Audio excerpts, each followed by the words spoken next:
Kami, alam namin kakampi namin kayo. At alam nyong kakampi nyo kami. Kasi mga simpleng mamamayan lang tayo lahat.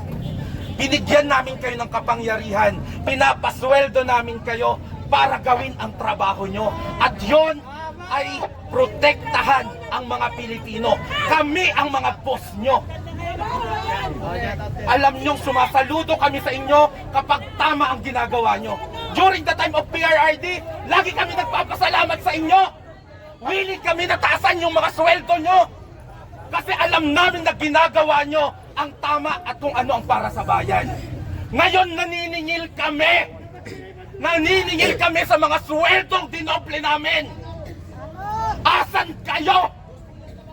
Ngayon, sir, hindi kami mga bobo, hindi kami mga tanga. Nasasaktan namin ang mga kakampi nating pulis. Huwag nyo kaming maliitin.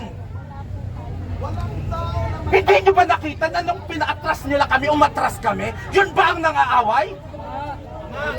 Tawan. Diba, sabi ko, basta pantay lang ha. Pantay na, okay na. Nagkaroon ba ng gulo? Ang mga tao ngayon ay frustrated. Maliban sa mas malala ang krimen sa mga kalsada, kung makaligtas kami sa saksak, di kami makakaligtas sa sakit. Sa ospital. Kasi magkaka-leptospirosis kami.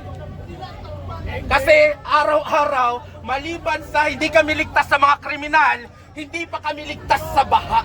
At hindi tayo ligtas sa ospital. Yung wala sila pambayad natin sa mga At kinuha, at kung sakaling magkakasakit kami, dahil sa... Sino ba naman ang gusto dito sa kalsada? Sino ba naman ang gusto na napupolusyonan dito? Nandito kami kasi galit na kami sa gobyerno. Nakita nyo naman sa liwasan, hindi din naman kami nang gulo. Diba? Kaya sabi ko kay sir kanina... Gulo doon eh! 3,000 kada isang bata! Kaya sabi ko naman kanina kay sir, at naintindihan din naman ni sir, na tayo ay nag-event out lang. Ano ang sigaw natin? Marcos Lizard!